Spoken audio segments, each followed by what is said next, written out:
Hi everyone, welcome to video 3. This video is all about setting your sights on the bigger picture and recognizing that even though this semester looks very different than any of us expected, that there's some really good tangible skills and attributes that you can take with you into your future careers or your current job positions that might really set you up bright. So can't wait to get started. Let's go. Are you nervous? Did you run through the interview prep questions? I don't even know what I learned from my stint of online learning. No, I'm calm, cool, and collected. I learned a lot from my 6th classroom.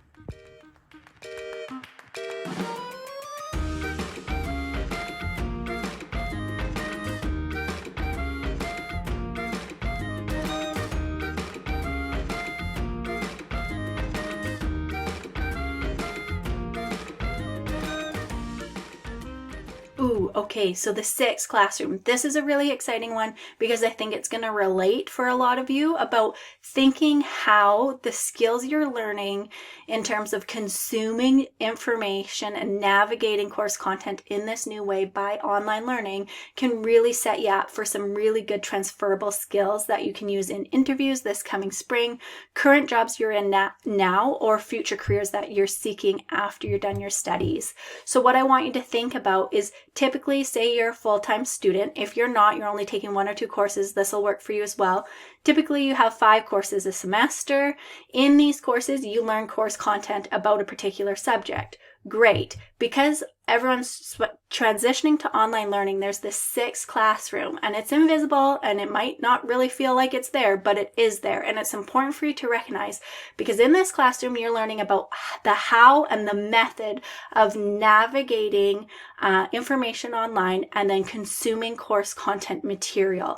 You're also navigating things like how to connect with professors, how to connect with classmates, how to do group work online. And if you think about what tangible skills are in those, kind of lessons or experiences, there's a lot there that you can take into, say, an interview process to talk about the different skills that you gained during your stint of online learning. And if you're not new to online learning, this will really work for you as well, because sometimes I know students can have a hard time thinking about, okay, well, I've taken these courses, but what tangible skills do I have? There's a lot of tangible skills that are going to come out of this semester.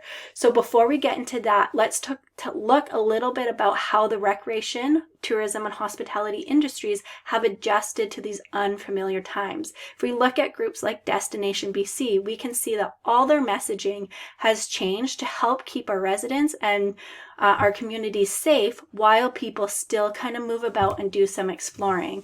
And so it's important for us to recognize that groups like Destination BC, hotels, entrepreneurial businesses, say like your kayaking businesses or any other types of leisure businesses, are all adapting and adjusting to the times at hand because they need to be resilient in order to survive.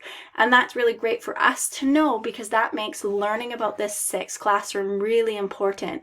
We've seen resorts do different things with spacing and keeping people inviting people in, but keeping everyone at a social distance. We've seen fitness classes and online yoga classes kind of emerge and expand.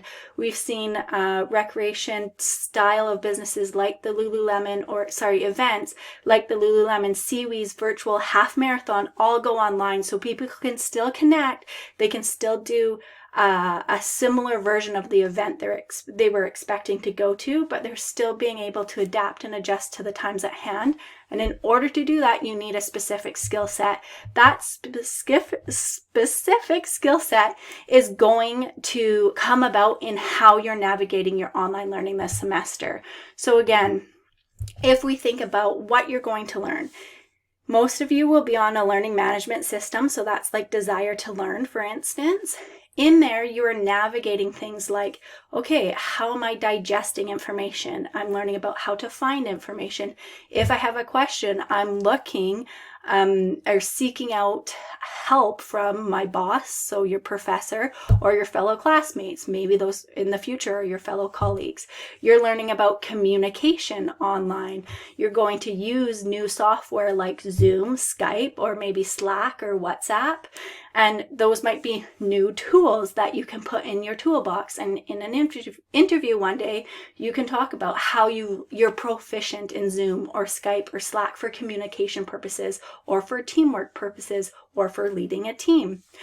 Going over to specific skills you might gain, if you think about communicating online, especially via text, that's really actually quite tricky. It's really hard to understand tones and undertones and things like netiquette. There's stuff that we just don't do online, especially in a professional capacity. It's really easy for folks to get the lines of what's appropriate on social media, for instance, and what's appropriate in a professional setting blurred. And you guys will really pick up on those skills this semester, and you'll really understand, especially of those of you who are doing group work online, that it can be really tricky because not everybody's there for the same reason. Not everybody has the same sense of motivation, and maybe people are doing assignments or parts of your assignments at different times.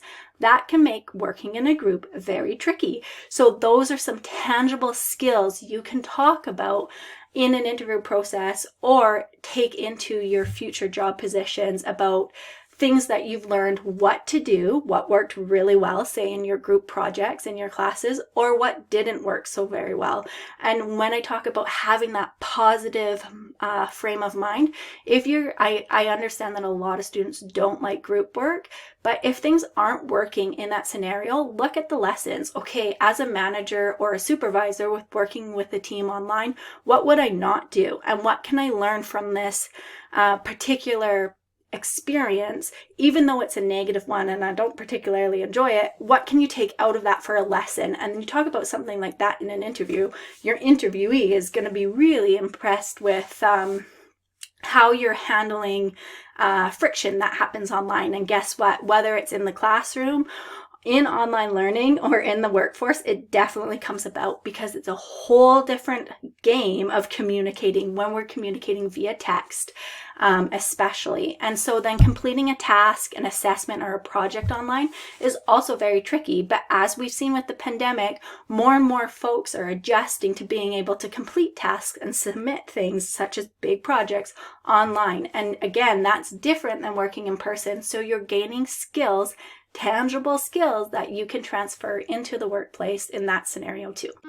So just to recap, a few of the survival tips we learned in this video: try and see the bigger picture. If your why relates to getting a job or a different job after you take your studies, know that you're really gaining a lot from this 6 classroom that exists, and there's some really good benefits you can gain if you have the right frame of mind and you're really looking for what lessons of what's working and what isn't to take into the work field with you.